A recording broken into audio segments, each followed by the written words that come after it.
Many of you are familiar with the story of Mary Jackson, Katherine Johnson, Dorothy Vaughan, and the many other Black women mathematicians known as the Hidden Figures, and for which the book and movies of this title are based.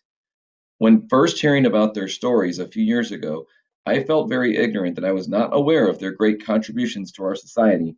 I was inspired as a mathematician and a teacher to learn more about these women and their contributions to our space program and STEM field in general. Mary Winston Jackson was born on April 9th, 1921, in Hampton, Virginia. She was the daughter of Ella and Frank Winston. She became a famous mathematician, scientist, and aerospace engineer.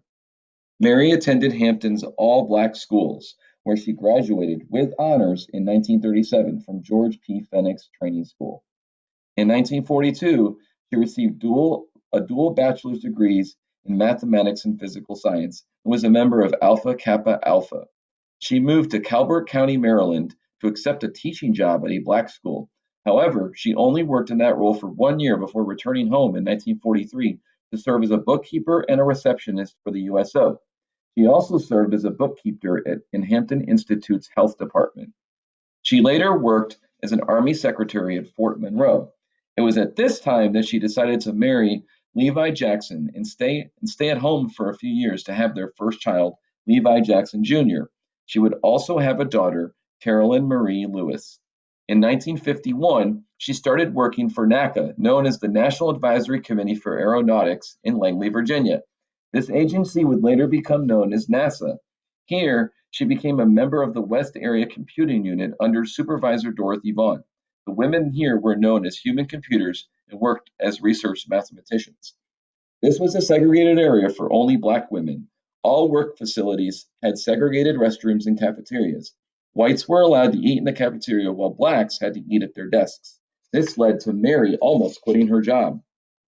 In 1953, she moved to the Compressibility Research Division of NACA. It was here that she was hired by and worked for engineer Kazimierz Zarnacki.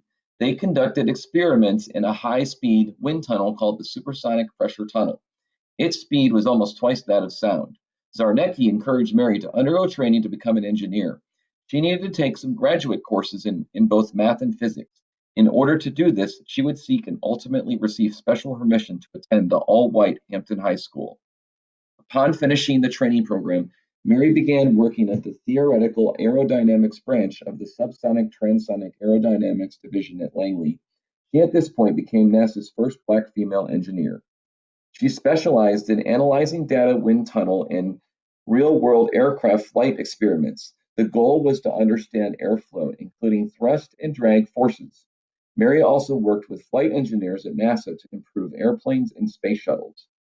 In 1958, she also co-authored her first report with Zarnecki titled The Effects of Nose Angle and Mach Number on Transition on Codes at Supersonic Speeds. She authored or co-authored 12 reports total, including several with Zarnecki.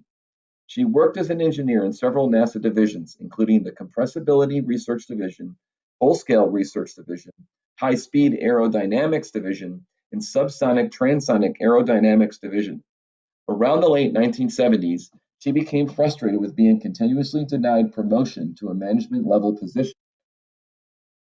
This led to Mary leaving engineering and taking a demotion to become manager of the women's program at NASA.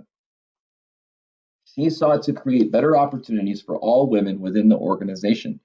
Additionally, she served as the Federal Women's Program Manager in the Office of Equal Opportunity Programs. Roles later in her career included serving as the Affirmative Action Program Manager, where she helped other women and minorities advance their careers, including advising them to take courses to increase their opportunities for promotions. She continued to work at NASA until her retirement in 1985.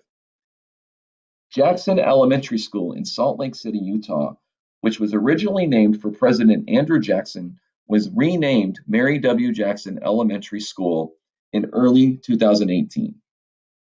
Among her many other awards and achievements were receiving the Apollo Group Achievement Award, being Langley Volunteer of the Year in 1976, serving as chairwoman of NASA Center's United Way campaign, being a Girl Scout troop leader for 30 years, and being a member of the National Technical Association, the oldest African American technical organization in the country.